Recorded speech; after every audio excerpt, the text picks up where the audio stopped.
Classy, cool, and comfortable. That's what I'm going for with this independently designed pattern made out of linen. Hi everyone, and welcome back to my channel. If you're new here, my name is Kyla. If you're one of my returning subscribers, thanks so much for stopping by. And it is so hot now that I am ready to wear linen every day, which gave me a really good reason and an excuse to try out a new independently designed pattern that I just got by Tina Gibbons.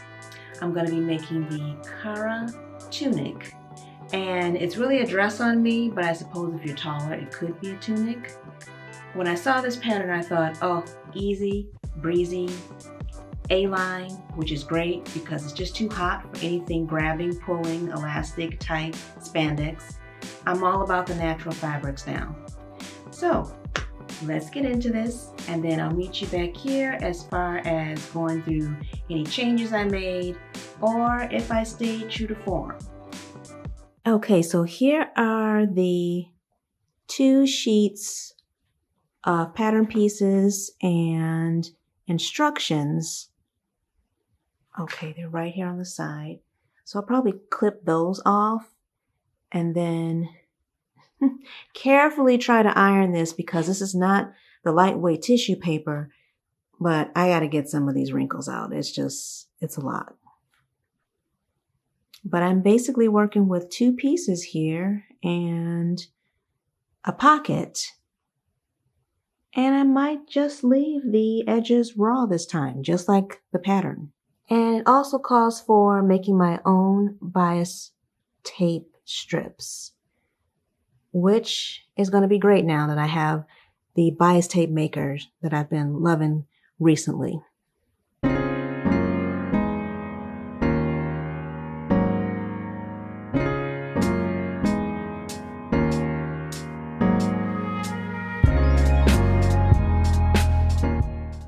I'm measuring 1 1/4 inch strips on a 45-degree angle, and these will be my bias strips to finish off for the neckline and the armholes.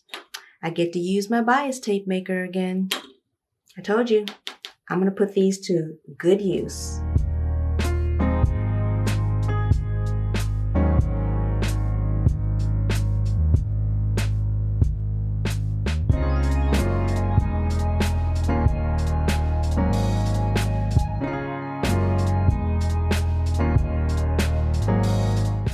Alright, so I've got all of my bias tape set and ready to go. And I made 4 strips just to be on the safe side. I'm sure I won't need this much, but just in case I need to piece 2 together around the neckline, I should be covered. So now I can put these to the side, and then I can go about stitching the front bodice to the back bodice at the shoulder seams. And I think I'm going to do French seams to finish those off.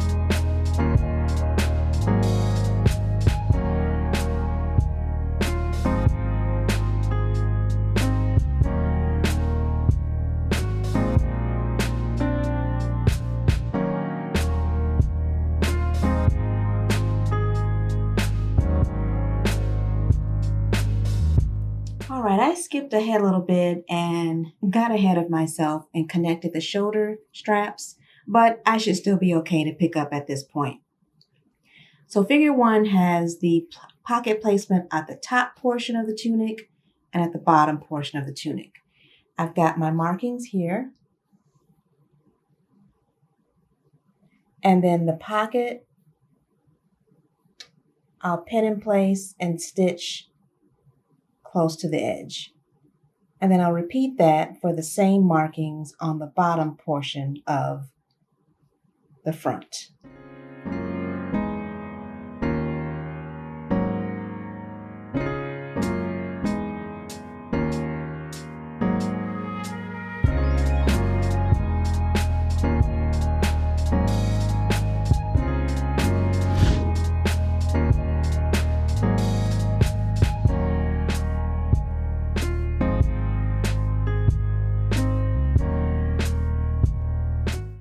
right, the pockets are in place. I went ahead and finished off the raw edge along the whole bottom of the top portion, and I'll do this on the bottom portion as well.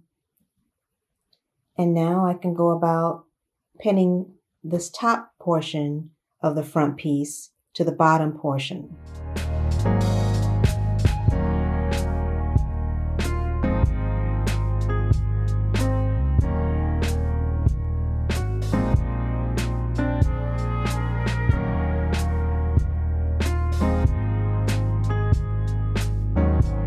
Well, here we are so far, and this is just the front being done, and it is so cute, and I'm loving this pocket here. I knew that this would be a dress on me because this is super long. So now I just need to attach the bottom portion to the back, finish off the neckline, the armholes, and put a stitch at the bottom just so that when the bottom starts to fray, it doesn't fray up too far. You want to put a stitch there, either a zigzag stitch or a straight stitch, so that upon washings and upon wearings, when it starts fraying even more, it doesn't fray up too high. This is super cute though, and it's going to be comfy and cool.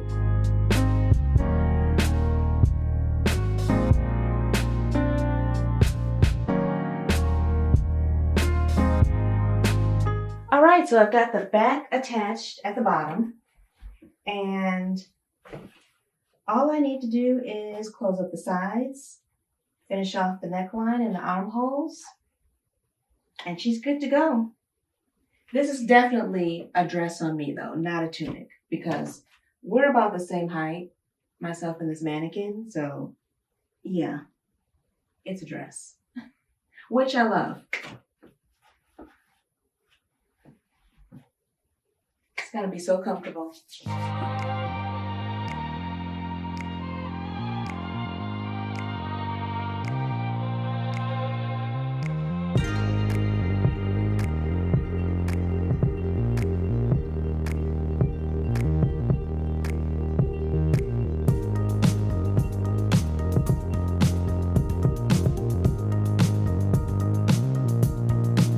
Now that I have the seam binding around the neckline, I'm just going to make some small cuts around the curves, just so that when I press this flat to turn to the other side, it lays smoothly.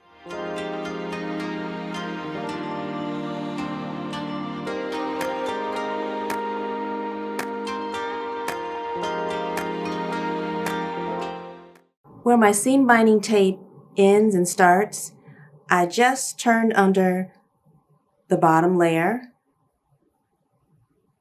so that when I turn it to press, it's neatly folded and the raw edge of the other end of the tape is hidden. So it should look something like this. Now I can give this a press, and then I can just stitch as close as possible to the end of the edge of the tape.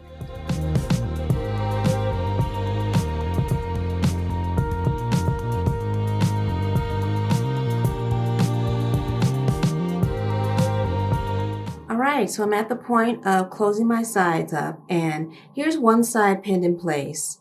So from the armhole all the way down to this point, and I believe the pattern turns the corner a little bit and then stops. Then the rest of the remaining opening of the dress is where the raw edge hem takes place. So this is one side pinned in place that I have to stitch. The other side I went ahead and did already. And I finished it off with my serger as well. And this is how it should look when you finish it up.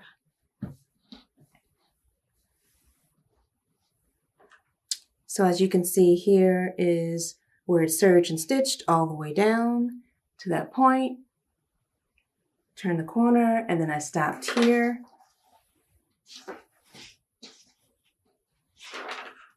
And that's where this is the opening of the dress here, from this point to this point. Okay, I inadvertently made a little change to the pattern without fully looking at where the stitching line stopped on the sides. And it looks like they just start from under the armhole and go down to the first point. I made a pivot right here and went to the very bottom point, which created kind of a balloon type or a bubble type hem that I kind of like. So I might keep it this way, and then, if I don't care for it, I could always just open it up and let it be a raw edge as well. Because looking at the pattern, I can see here now that they turned the corner and left that completely open. So that was more of a zigzag hem at the bottom. This is what I ended up with, and it's more of it's almost like a lily turned upside down, maybe. But I really like the way that it falls and the way it just billows. It's artsy. It definitely gives like it should be in some expensive store somewhere costing $200. So yeah, I'm going to leave it like that and, keep going, finish up those armholes and go from there.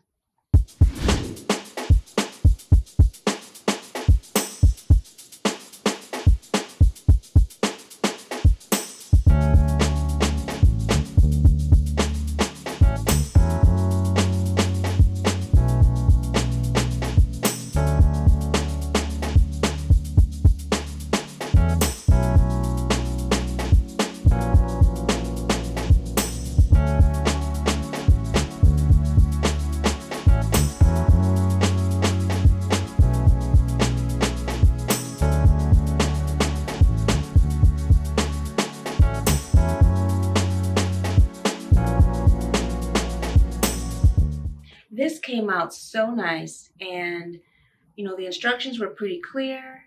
That was my mistake of not looking at the seam line as far as where that stitch ended. But I'm glad that I did come to a happy medium, and I kind of turned that corner just a little bit to leave that little bit of a balloon on the edge, but then I left part of it raw. So I kind of did both, but I pretty much stayed true to form with what the pattern instructed to do.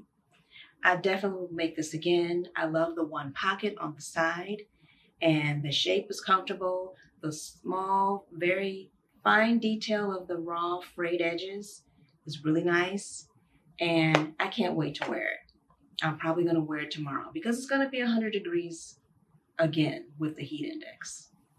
I chose a pretty dense linen that I used. It didn't have any synthetic in it. It's just 100% linen. So it really gave that nice billowy effect. The other fabrics that they suggest making out of, would be, Sweet Cara slip is beautiful in linen, but amazing as well in cotton or silk. I can definitely see that, especially with the way that it's cut and falls at the bottom with the one pocket. Definitely. So I feel like I'm stepping into my independent designer era because with the future of Simplicity, Buttrick, McCall's, Vogue, New Look, Berta, the Big Four, Big Five, Big Six, however many pattern companies you want to list out to group them together, with their future kind of hanging in the wind as far as who's going to be their biggest distributor from now on, I'm definitely going to be digging more into my independently designed patterns that I have. I have quite a few that I haven't tried yet, and I'm going to repurpose the patterns, existing patterns that I have, and turning them into new things. We can definitely mix and match those pieces with the seam allowance being 5/8 of an inch, which is pretty much universal. And then there's also creating my own designs as well. And I'm sure you all will do the same as far as repurposing what you have and reusing and rehashing to come up with something great. So that's it for today's video. Thanks so much for watching. If you made it this far, please comment, like, and subscribe. And I will see you all in the next video. Stay cool and stay hydrated because that's what I'm going to be doing, wearing my linen dress. Take care, and I'll see you all in the next video. Bye, everyone.